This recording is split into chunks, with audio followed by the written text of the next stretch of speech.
දැන් අපි අද මේ වීඩියෝ එකේදී කතා කරන්න බලාපොරොත්තු වෙනවා සමුච්චිත සංඛ්‍යාත වක්‍රය පිළිබඳව. සමුච්චිත සංඛ්‍යාත වක්‍රය වෙනත් ආකාරයකින් දක්වනවා අපි ඔගිවිය විදියට නම්. ඔගිව්. අපි බලමු මේ සමුච්චිත සංඛ්‍යාත වක්‍රය කොහොමද නිර්මාණය කරන්නේ. සාමාන්‍යයෙන් අපි සංඛ්‍යාත ව්‍යාප්තියක ප්‍රස්ථාරික නිරූපණය විදියට ජාල රේඛය හෝ සංඛ්‍යාත බහුවශය ගොඩනගනවා. නමුත් අපිට සමුචිත සංඛ්‍යාත ව්‍යාප්තියක ප්‍රස්ථාරික නිරූපණය වැදගත් වෙනවා ව්‍යාප්තියේ මධ්‍යස්ථය ඒ වගේම කිසියම් අගයකට වඩා වැඩි ප්‍රතිශතය සහ අඩු ප්‍රතිශතය සහ කිසියම් අගයේ පාන්තරයක් තුළ ව්‍යාප්ත වෙන ප්‍රතිශතය කොච්චරද කියන දේ අදහස්. දැන් මෙන්න මේ කරුණ වලට විසඳුමක් වශයෙන් අපි සමුචිත සංඛ්‍යාත වක්‍රය නිර්මාණයේදී මේ සමුච්චිත සංඛ්‍යාත වක්‍ර දෙකක් අපිට හඳුනා ගන්න පුළුවන්. වඩා අඩු සමුච්චිත සංඛ්‍යාත වක්‍රය සහ හෝ වැඩි සමුච්චිත සංඛ්‍යාත වක්‍රය. වඩා අඩු ඔගිවිය හා හෝ වැඩි ඔගිවිය විදිහට මේක භාවිතයේ තියෙනවා. එතකොට දැන් අපි මේ සමුච්චිත සංඛ්‍යාත ව්‍යාප්තියක ප්‍රස්ථාරික නිරූපණය තමයි මේ ඔගිවිය විදිහට දැක්වෙන්නේ. එහෙනම් අපි සමුච්චිත සංඛ්‍යාත ව්‍යාප්ති ගොඩනැගීමේදී ඒක දෙආකාරයකට ගොඩනැගුවා වඩා අඩු සමුච්චිත සංඛ්‍යාත ව්‍යාප්තිය සහ හෝ වැඩි සමුච්චිත සංඛ්‍යාත ව්‍යාප්තිය. එතකොට වඩා අඩු සමුච්චිත සංඛ්‍යාත ව්‍යාප්තියක ප්‍රස්ථාරික නිරූපණය තමයි වඩා අඩු ඔගිවිය. හෝ වැඩි සමුච්චිත සංඛ්‍යාත ව්‍යාප්තියේ ප්‍රස්ථාරික නිරූපණය තමයි හෝ වැඩි ඔගිවිය. දැන් මෙයාලව අපි ප්‍රස්ථාරිකව බැලුවොත් කොහොමද තියෙන්නේ කියන දේ මෙන්න මෙයා. සාමාන්‍ය වඩා අඩු ඔගිවිය මේ වම් පැසේ ඉඳලා ඉහළට බෑවුන. හෝ වැඩි ඔගිවිය ඉහළ සිට පහළට බෑවුන වක්‍රයක්. මේ වක්‍ර දෙක යම් ස්ථානයකදී එකිනෙක ඡේදනය වෙනවා. අන්නේ ඡේදනය වන ලක්ෂ්‍යය අපි කියනවා දත්ත කාණ්ඩය සමාන කොටස් දෙකකට ඛණ්ඩනය කරන ලක්ෂ්‍යයේ විදියට එයා මධ්‍යස්ථය විදියට නම් කරනවා. අපි බලමු කොහොමද මේ එකින් එක වක්‍ර නිර්මාණය කරන්නේ.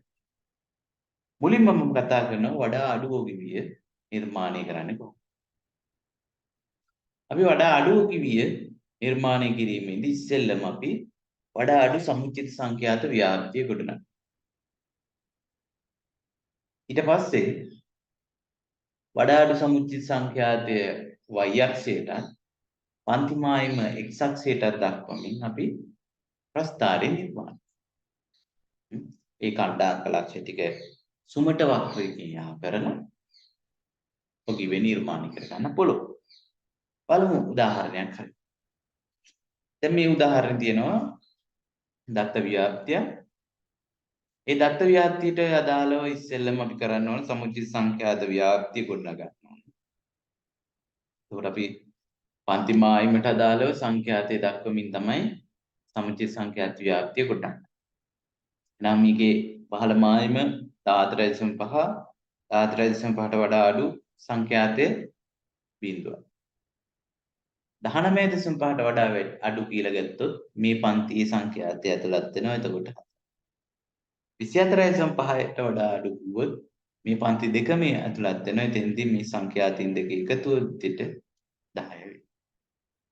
29.5ට වඩා අඩු කියනකොට තමයි මෙතන 29.5 තමයි මෙයාගේ ඉහළ මායම. ඊට වඩා අඩු කියනකොට මේ පන්ති තුනම ඇතුළත් වෙනවා 18.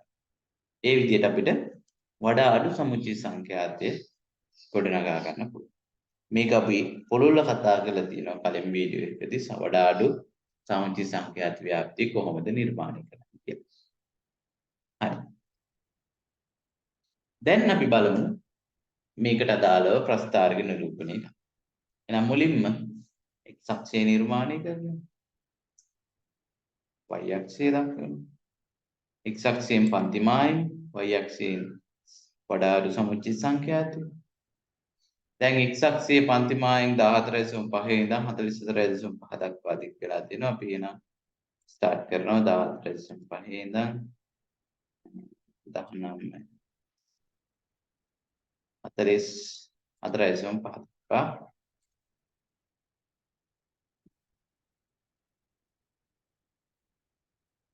ඊළඟට y අක්ෂයේ 40 දක්වා තමයි තියෙන දෙක වෙන්නේ. අපි එහෙනම් කොටස් 4කට බෙදාගෙන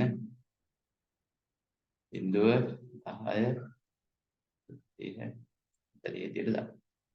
දැන් අපි කණ්ඩායම් ලක්ෂිත කරන්න ඕනේ 14.5 දී බිඳුව. එහෙනම් මේ ඊට පස්සේ දෙවෙනි කණ්ඩායමේ 19.5 දී 4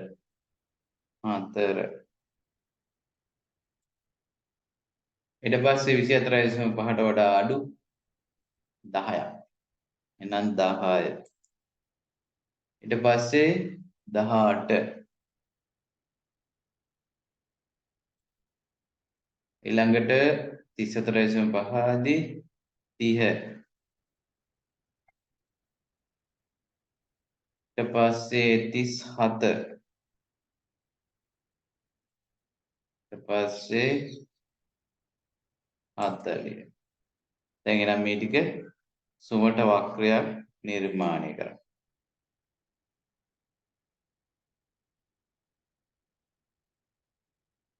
තනි වක්‍රයක් නේ.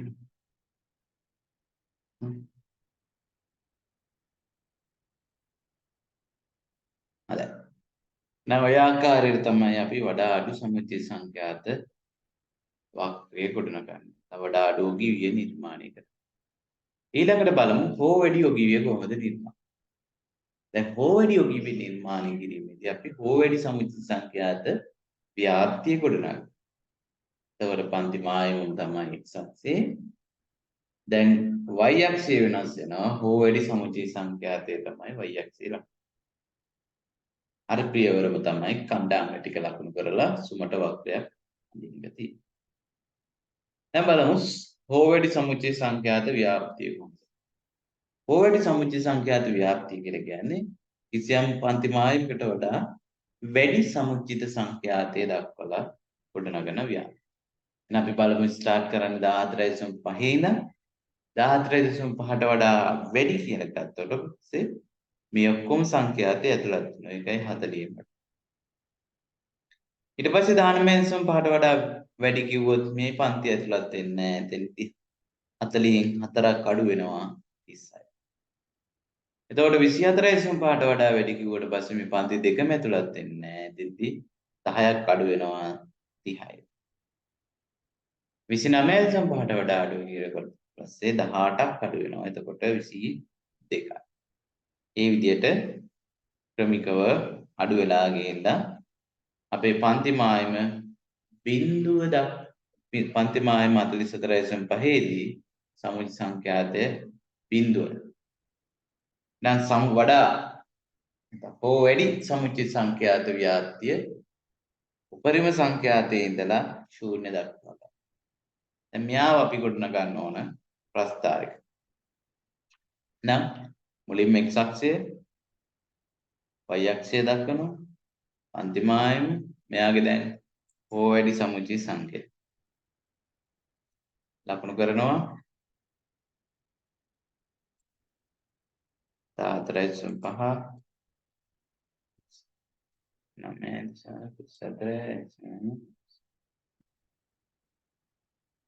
සංඛ්‍යාතය 40 එහෙනම් කොටස් 4කට බෙදුවා 0 10 20 30 දැන් කණ්ඩායමක ලක්ෂ්‍ය ලකුණු කරනවා. මෙන්න දැන් 14.5 දී 40 ලකුණු කරන්නේ. ඊළඟට 36 35යි 36 පස්සේ 30 29.5 පස්සේ 10යි පස්සේ 3යි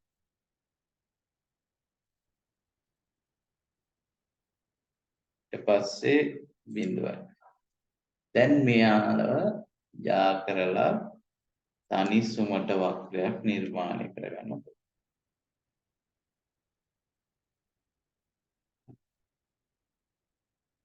මේක තමයි හෝ වැඩි සමුච්චය සංඛ්‍යාත තහෝ වැඩි ඔගිවේ කියලා.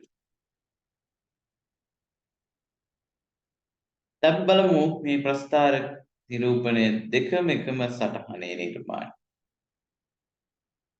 ඔගිවි දෙකම එකම සටහනේ නිර්මාණය කරනකොට උඩ බෙදක්වනවා වඩා අඩු ඕ වැඩි සමුච්චිත සංඛ්‍යාතය තමයි මේක දැක්වෙන්නේ. පන්ති මායින් ටික ලකුණු කරලා සංඛ්‍යාතයන්ට ඊට පස්සේ පියරට කණ්ඩාංක ඉස්සෙල්ලම වඩා අඩු ඔගිවි කණ්ඩාංක ටික ලකුණු කරලා එයාට වක්‍රයක් ඇඳලා ඊට පස්සේ ඕ වැඩි සමුච්චිත සංඛ්‍යාතයන් ලකුණු කරලා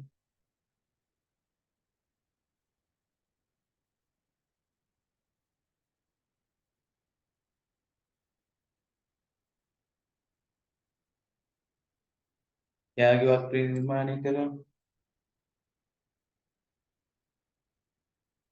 දැන් මෙතන ඡේදනය වෙනවා බලන්න මුළු සංඛ්‍යාතය 40යි 40 දෙකින් බෙදුවට පස්සේ 20යි. බලන්න හරි මැදදී තමයි මේ දෙක කිනිට ඡේදනය වෙන්නේ 20 දෙපැත්තට. එහෙනම් මෙන්න මෙතනදී අපිට මධ්‍යස්ථය හොයාගන්න පුළුවන්. මේ පැත්තට x අක්ෂය දක්වා අපිට රේඛාව නිර්මාණය කරලා මධ්‍යස්ථය හොයාගන්න පුළුවන්.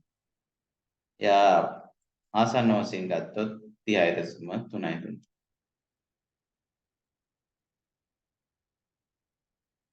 හරි. දැන් ওই විදිහට තමයි අපේ සමුච්චිත සංඛ්‍යාත වක්‍ර ගොඩනගන. ඔගිවිය නිර්මාණ. මම හිතනවා ඔයාලට මූලික අදහස ලැබෙන්නේ නැති කියලා. ඔයාලට ප්‍රැක්ටිස් කරන්න පුළුවන්. ගැටලුවක් තියෙනම් කමෙන්ට් එකක් දාන්න. මේ දත් ඉදිරිපත් කිරීම යටතේ කතා කරන ලද විශේෂිත ඉදිරිපත් කිරීම අපි තවත් ඉදිරියට සංඛ්‍යානය පිළිබඳව වීඩියෝ එක හම්බ වෙනමු. අපි අදට නවතුමු. වීඩියෝ එක නරඹපු කට්ටියටම බොහොම ස්තුතියි. ඔයාලා තවමත් මගේ channel එක subscribe කරලා නැත්නම් subscribe කරන්න. වීඩියෝ එකට like කරලා comment කරන්න. යාළුවන් අතර share කරගන්න. එහෙනම් කට්ටියටම සුබ දවසක්.